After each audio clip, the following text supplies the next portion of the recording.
기도하겠습니다. 참 좋으신 아버지 하나님, 오늘 오순절 후 14번째 주일, 특별히 오늘 광복절 감사 예배로 드리게 하시니 하나님 감사합니다. 우리가 드리는 이 예배 위에 하나님 함께하여 주셔서 특별히 살아있는 예배, 주님이 기뻐하는 예배를 드리기를 소망합니다. 이제 이 시간 주의 말씀을 듣는데 성도들 모든 말씀에 아멘의 은혜를 누리게 하여 주시옵소서. 예수님 이름으로 기도하옵나이다. 아멘. 할렐루야. 우리 옆에 분들과 한번 인사했으면 좋겠습니다. 사랑합니다.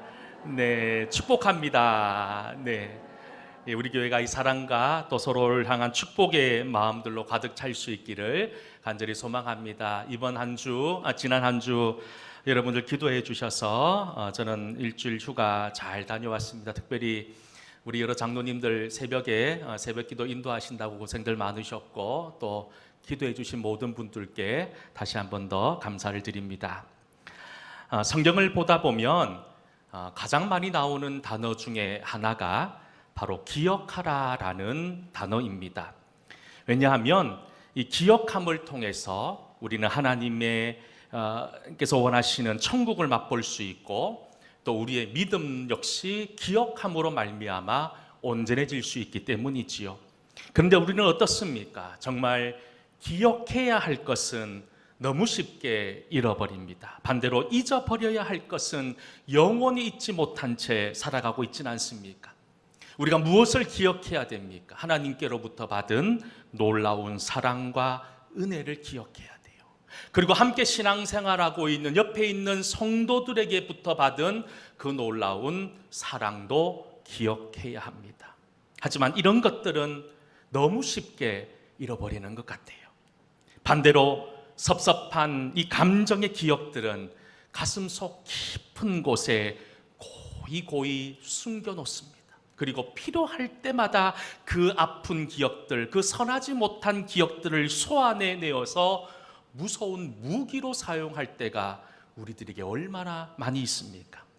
혹여나 오늘 이 시간 함께 예배드리는 우리 사랑하는 여러분들의 마음속에 아직도 남아있는 이런 기억의 감정의 쓴뿌리들이 있다면 고린도후서 5장 17절의 말씀을 기억할 수 있기를 소망합니다. 뭐라고 말씀합니까? 그런즉 누구든지 그리스도 안에 있으면 새로운 피조물이라. 이전 것은 지나갔으니 보라 새 것이 되었도다. 할렐루야.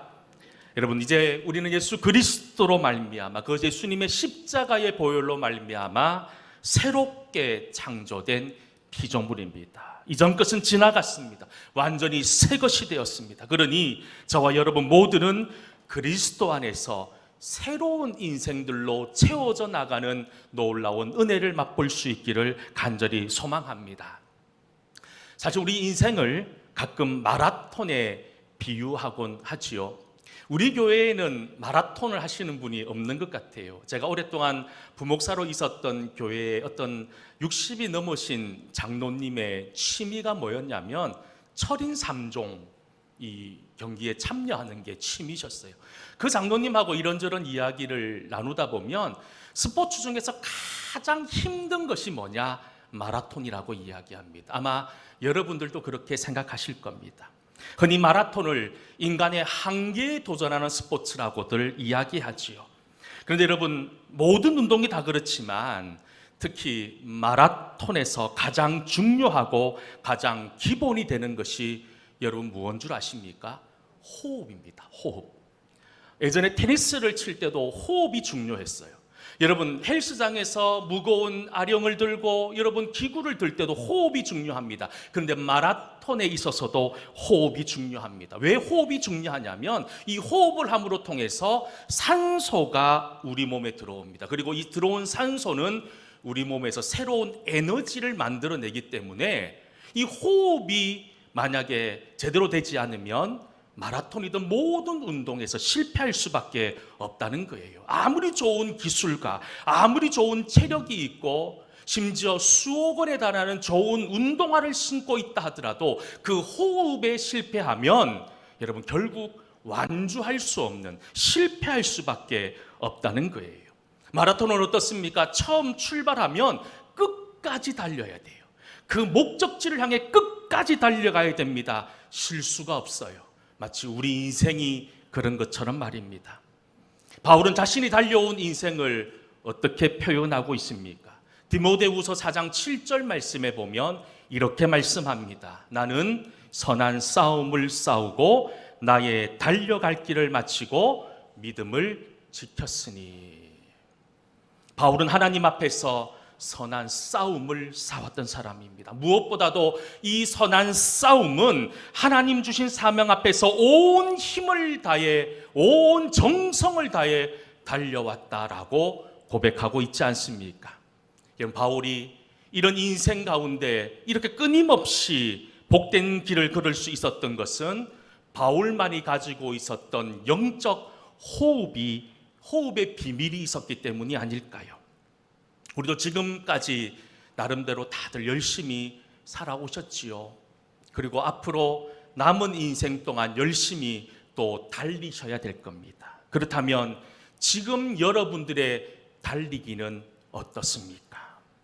혹여나 우리가 앞을 향해 열심히 달려가야 하는데 여러분들의 발목을 붙잡고 있는 것이 있습니까? 속도를 내어서 죽을 힘을 다해 달려가야 되는데 걸려 넘어지게 하는 것들이 있으십니까? 저는 오늘 이 시간 우리가 함께 나누는 이 말씀을 통해서 마라톤과 같은 우리의 인생에서 가장 중요한 것이 무엇인지를 같이 한번 생각해보고 저와 여러분 모두가 최종 목적지, 그 주님이 원하시는 그 목적지까지 거침없이 달려가는 귀한 복을 누릴 수 있는 은혜가 있기를 다시 한 번 더 간절히 소망합니다. 요즘 우리나라 최고의 스포츠 스타, 여러분 뭐니 해도 축구 선수 손흥민이겠지요. 저희 큰딸이 한동안 손흥민에게 푹 빠져 있었습니다. 이 아이가요, 새벽 3시든 4시든 손흥민 경기가 있는 날이면 깨우지도 않았는데, 보통 학교 가라고 깨우면 그렇게 못 일어나는 아이가 자기가 그렇게 좋아하는 축구 선수 경기가 시작이 되면 지가 알아서 눈을 떠서 텔레비 앞에 앉아 있는 모습들을 볼 때가 있었습니다. 여러분, 사실 이 손흥민 선수가 있기까지 그의 아버지 손웅정 씨가 있었다는 사실을 여러분 알고 있습니까? 손웅정 씨, 손흥민의 아버지 이 손웅정 씨는 축구 감독이었어요. 어릴 적부터 아들에게 축구 기술을 가르쳤어요. 그런데 중요한 것은 축구 기술만 가르쳤던 것이 아니라 더 비중 있게 가르쳤던 것이 뭐냐 하면 스포츠맨십에 대해서 가르쳤다는 거예요. 예전에 이 손흥민 아버지의 인터뷰를 들으면서 신선한 충격을 받았던 적이 있어요. 뭐라고 인터뷰를 했냐면 이렇게 얘기하더라는 겁니다. 아들을 훈련시킬 때 이렇게 훈련시켰다고 합니다. 상대가 넘어지는 것을 보면 그 상황이 공을 골문에 넣을 수 있는 좋은 상황이라 하더라도 공을 밖으로 차내라. 사람부터 챙겨라. 너는 축구 선수이기 이전에 사람이다. 사람을 먼저 챙기라라고 아이에게 가르쳤다는 거예요. 축구 선수를 꿈꾸는 아들에게 상대 선수를 존중하는 방법과 존경하는 법을 가르쳤던 거예요. 왜냐하면 이것이 사람의 기본이기 때문인 거예요. 이처럼 운동선수에게만 기본이 중요한 게 아닙니다. 우리 인생에도 기본이 중요합니다. 그리고 우리 믿음 생활하는 데 있어서도 이 기본은 너무너무 중요합니다. 왜냐하면 기본이 없으면 성장할 수 없기 때문이지요. 기본이 없으면 변화가 없습니다. 그런 의미에서 오늘까지 저는 총 10번의 설교를 통해서 우리 성도들이 가지고 있어야 될 기본적인 믿음의 모습들에 대해서 함께 살펴보았습니다. 여러분, 저는 이 모든 말씀들을 통해서 우리 동성교회 모든 성도들이 기본을 회복해서 하나님이 원하시는 그 목적지까지 함께 나가기를 기도하며 말씀을 준비했습니다. 오늘 우리가 함께 읽은 본문의 말씀은 어떤 내용입니까? 하나님께서 광야에서 이스라엘 백성들을 어떻게 훈련시키시는지를 잘 살펴볼 수 있는 본문의 이야기들입니다. 오늘 말씀은 이스라엘 백성들이 이제 홍해를 건넌 후에 약 한 달 정도 지난 시점에 있었던 한 이야기입니다. 그리고 오늘 본문의 말씀을 보면 하나님께서 이스라엘 백성들을 훈련시키실 때 어디에다 초점을 두고 광야에서 이스라엘 백성들을 훈련시키셨는지를 짐작해 볼 수 있는 말씀들이 나옵니다. 하나님께서는 출애굽한 이스라엘 백성들이 목적지인 이 가나안 땅에 들어가기 전 이 광야를 훈련의 장소로 삼았습니다. 이스라엘 백성들은 비록 애굽의 압제로부터 벗어나 몸은 자유로운, 정말로 아무 억압도 없는 자유의 몸이 되었는지는 모르겠지만 400년이 넘는 시간 동안 애굽의 노예로 살아오면서 그들은 머리끝부터 발끝까지 노예 근성으로 가득 차 있었던 사람입니다. 이런 노예 근성으로 가득 차 있었던 이스라엘 백성들은 어떻습니까? 환경과 상황에 따라서 늘 갈대처럼 흔들리는 모습들을 우리는 이 출애굽기의 말씀을 통해서 언제든지 만나볼 수 있습니다. 그래서 하나님께서는 이 목적지인 가나안 땅으로 들어가기 전에 이스라엘 백성들이 하나님의 자녀다운 인격적인 성숙을 위해 광야에서 40년이라고 하는 시간을 훈련시켰었던 거예요. 여러분, 하나님께서 광야에서 이스라엘 백성들을 훈련시키시는 장면들을 여러분 한번 기억해 보십시오. 아무것도 없는 허허벌판인 광야에서 어떻게 살아남는지 그 생존 방법을 가르치지 않으셨어요. 하나님께서는 이스라엘 백성들이 이제 앞으로 가나안 땅을 정복해서 정복 전쟁을 벌여야 되는데 그 전쟁을 치르기 위한 전쟁 기술을 40년 동안 가르친 것도 아닙니다. 그러면 하나님 그 40년 동안 도대체 이스라엘 백성들에게 어떤 것을 가르쳤다는 겁니까? 어떤 상황 속에서도 하나님께서는요, 이스라엘 백성들이 전적으로 하나님을 의지하는 방법을 가르쳤습니다. 그게 첫 번째 가르침이었습니다. 그리고 두 번째 무엇을 가르쳤느냐? 하나님 백성다운 인격의 훈련과 겸손의 훈련과 자족의 훈련을 이 광야 40년을 통해서 하나님께서는 이스라엘 백성들과 함께 하셨다는 겁니다. 이런 훈련들을 통해서 이스라엘 백성들 마음속에 가득 들어가 있었던 이 노예 근성들을 모두 다 지워버리기를 원하셨던 거지요.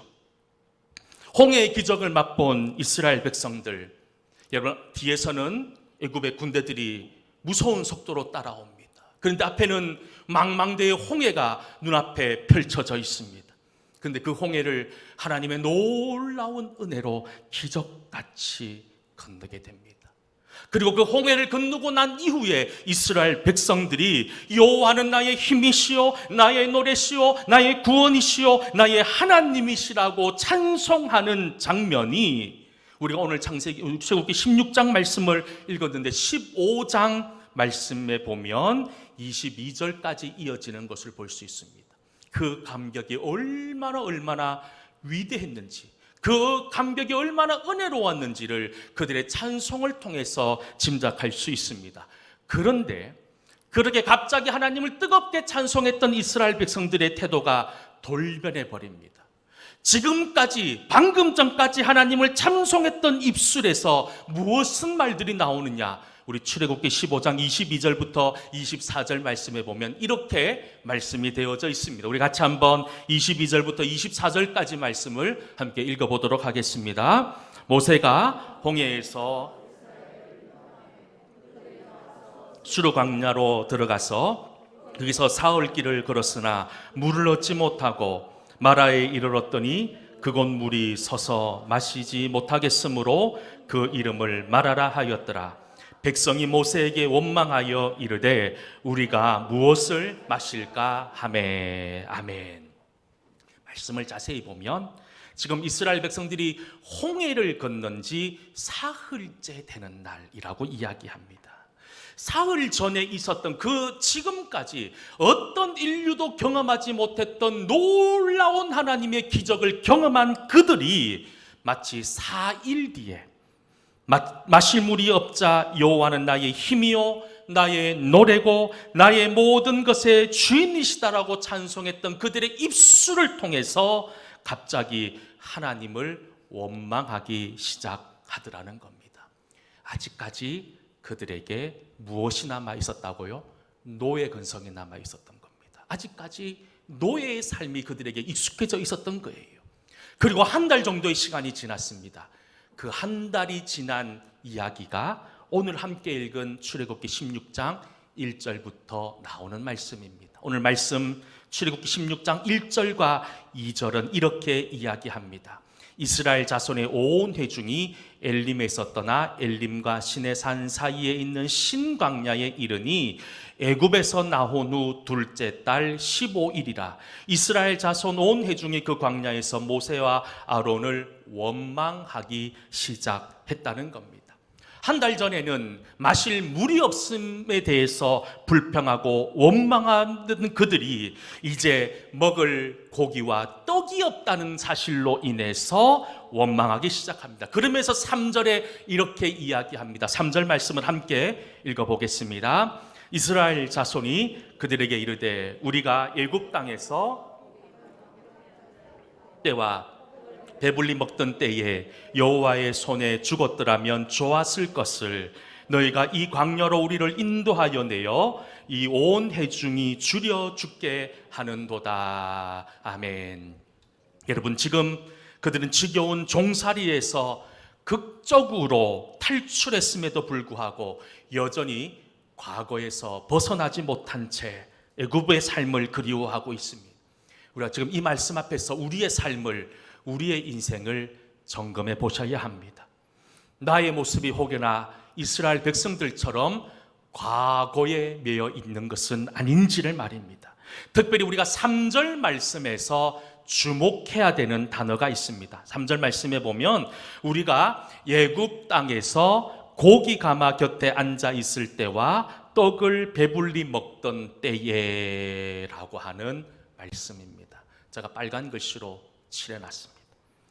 여러분, 누가 들으면 이스라엘 백성들이 마치 왕처럼 살한 것 같아요. 뭐라고 얘기합니까? 고기 가마 곁에서 고기를 배불리 먹었다는 거예요. 떡도 배불리 먹었다는 거예요. 아니, 여러분 생각해 보세요. 그들은 430년 동안 노예로 살았습니다. 하루 한 끼의 식사를 겨우 연명하며 살아야겠던 그런 비참한 인생을 살았던 사람들이었는데, 여러분 그들이 지금 뭐라고 얘기합니까? 우리가 애굽 땅에서 고기 가마 곁에 앉았을 때와 떡을 배불리 먹었던 그때를 회상한다라고 이야기합니다. 여러분, 무슨 말입니까? 여러분, 이 모습이 바로 노예로 살았던 그들이 부르고 있는 노래들 아닙니까? 그들은 노예 생활이 너무너무 힘들고 너무너무 지긋해서 하나님께 이 고통의 순간을 벗어나게 해달라고 그렇게 간청했고, 그 간청의 소리를 들은 하나님께서 출애굽의 역사를 이루어 주셨음에도 불구하고 이들은 과거에 매여서, 그들은 노예로 살았음에도 불구하고 마치 왕처럼 살았던 것처럼 과거를 미워하고 있는, 과거가 더 좋았더라고 고백하고 있는 것이 노예의 삶에 찌들려 있는 이스라엘 백성들의 모습이더라는 거예요.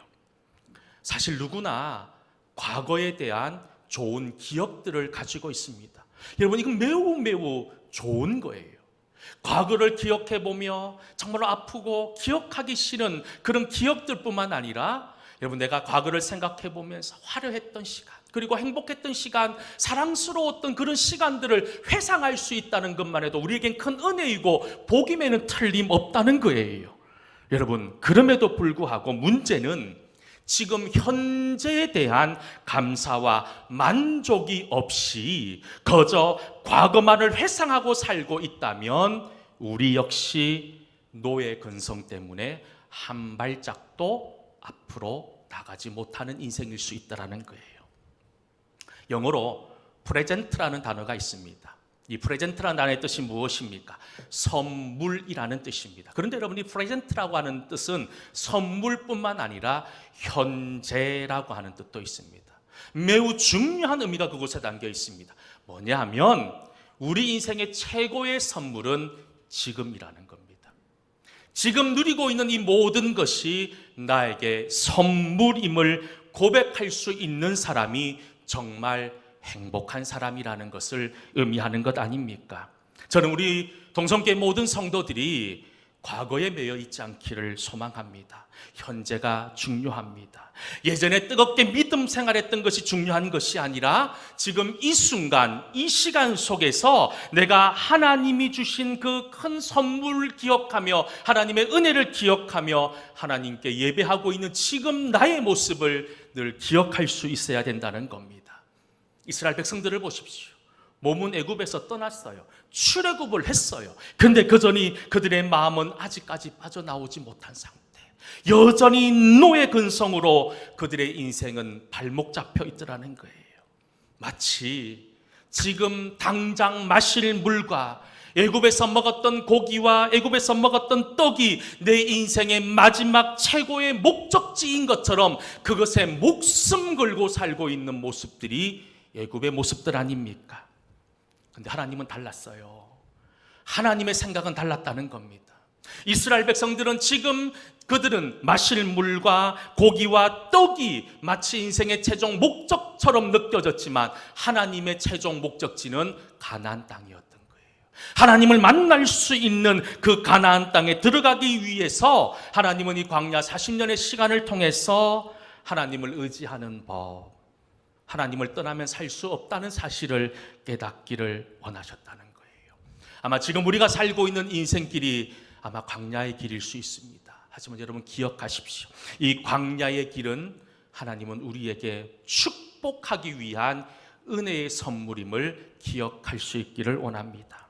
그래서 하나님께서는 마라에서 마실 물이 없어서 원망하고 불평했던 이스라엘 백성들에게 똑같이 하셨던 것처럼 오늘도 똑같이 말씀하고 있습니다. 4절 말씀에 이렇게 말씀하십니다. 우리 4절 말씀을 함께 읽어보도록 하겠습니다. 그때에 여호와께서 모세에게 이르시되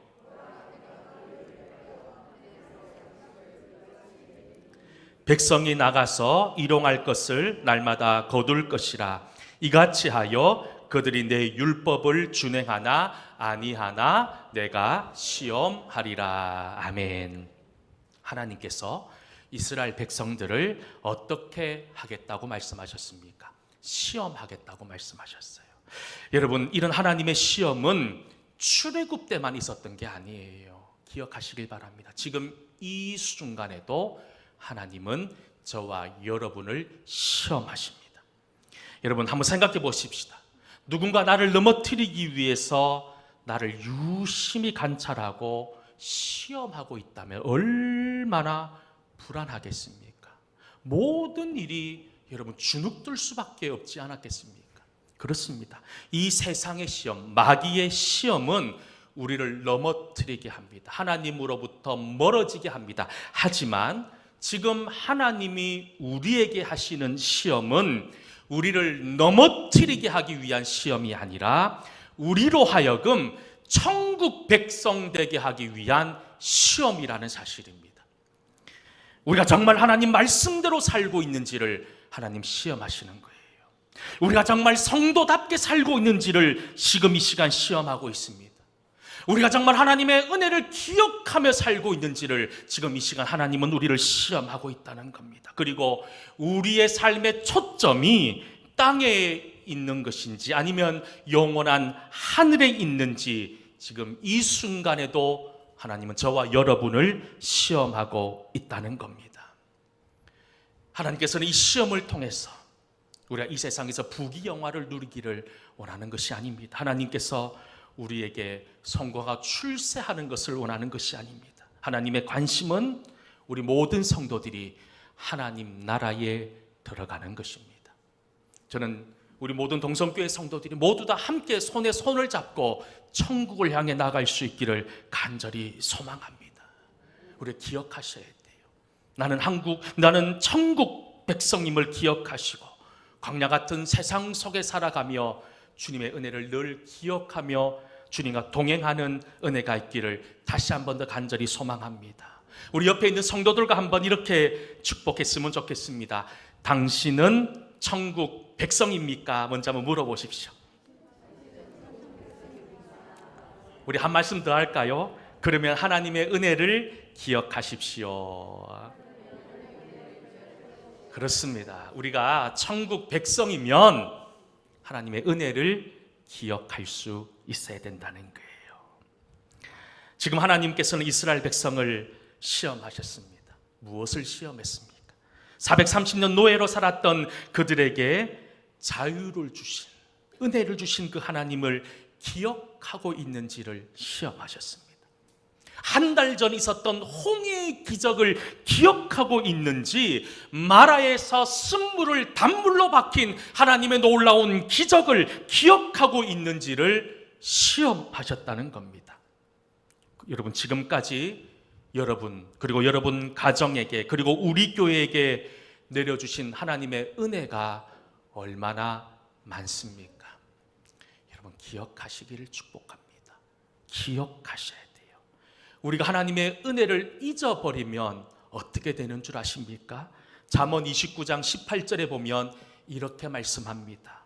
묵시가 없으면 백성이 방자히 행하거니와 율법을 지키는 자는 복이 있느니라 라고 말입니다. 여러분, 은혜를 잊어버리면 방자히 행하게 된다는 겁니다. 하나님 상관없는 삶을 산다는 겁니다. 여러분은 혹시나 지금까지 나와 함께 하신 그 하나님의 놀라운 은혜가 기억나지 않으십니까? 그럴 수 있어요. 여러분, 기억나지 않으시면 지금 내가 가고 있는 그 길을 멈추어 서셔야 됩니다. 그 자리에 멈춰 서서 지금까지 나와 함께 하신 하나님의 은혜를 다시 되새기고 생각할 수 있어야 되는 거예요. 그런데 오늘 말씀에 나오는 이스라엘 백성들은 멈추지 않았습니다. 2절 말씀을 보면 이렇게 이야기합니다. 우리 2절 말씀을 같이 한번 읽어볼까요? 출애굽기 16장 2절입니다. 이스라엘 자손 온 회중이, 여러분, 그 자리에 서서 멈춰 서서 지금 그들이 받은 하나님의 은혜를 기억해야 하는데 기억하기는 그냥 오히려 원망하며 서 있다는 겁니다. 원망했다. 사실 저도 일전에 한번 말씀을 드렸지만 제가 이스라엘 있으면서 이스라엘 백성들이 그렸던 그 광야길을 배낭을 하나 짊어지고 걸었던 적이 있습니다. 요즘이야 아스팔트로 길이 잘라 있습니다. 그 길 따라 가면 됩니다. 한 10km, 20km 지날 때마다 속된 말로 하면 편의점, 이런 휴게소들이 있어서 얼마든지 물도 구할 수가 있어요. 쉽게 그늘도 찾을 수가 있어요. 그런데 여러분, 지금 이스라엘 백성들이 걸었던 그 광야길에는 아무것도 없었습니다. 피할 그늘도 없었고 마실 물도 구할 수 없었어요. 여러분, 자녀 키우는 부모 입장에서 마실 물이 없어요. 아이들이 먹을 물이 없어요. 먹을 음식이 없어요. 그러면 그 부모들 마음이 어떨까요? 아니, 최소한 이 모든 생활들이 언제 끝날 것이라고 하는 기약이라도 있으면 참고 버티겠는데 언제 끝날 줄도 모르겠어요. 그러니 당연히 원망하고 불평한다는 것 당연한 일일 수 있다는 거예요. 근데 여러분, 우리는 어떤 사람입니까?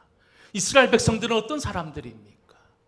불평하고 원망할 수 있는 조건과 환경임에는 틀림없지만 우리조차도, 이스라엘 백성조차도 원망하고 불평하고 그렇게 살아간다면 어찌 우리가 믿는 사람이라고 말할 수 있다는 겁니까? 여러분, 우리가 인생에 고난이 찾아올 때가 있어요. 말할 수 없는 답답함과 내 힘으로 감당할 수 없는 시련과 어려움들이 찾아올 수 있어요. 여러분, 그럴 때 원망보다는 하나님께 기도하기를 축복합니다. 하나님께 기도할 때 기대의 마음이 생기고 소망이 생기는 거예요. 하나님은 이스라엘 백성들이 그렇게 조금씩 변화되기를 원하셨던 것 아닙니까? 여러분, 이스라엘 백성들이 지금 원망하고 있는 원망의 이유는 단 한 가지였습니다. 하나님의 은혜를 잊었기 때문입니다. 여러분, 저는 여러분들이 하나님의 은혜를 잊지 않기를 간절히 소망합니다. 그것들을 매일매일 기억하며 내 마음속 깊은 곳에 늘 간직하며 살아갈 수 있기를 축복합니다. 그럴 때 우리는 가나안 땅으로, 주님이 약속하신 그 천국으로 함께 나아갈 수 있지 않겠습니까? 저는 우리 동성교회 모든 성도들 모두 다 함께 주님이 원하시는 그 천국으로 함께 나아가는 그런 귀한 은혜가 있기를 주의 이름으로 간절히 축원합니다.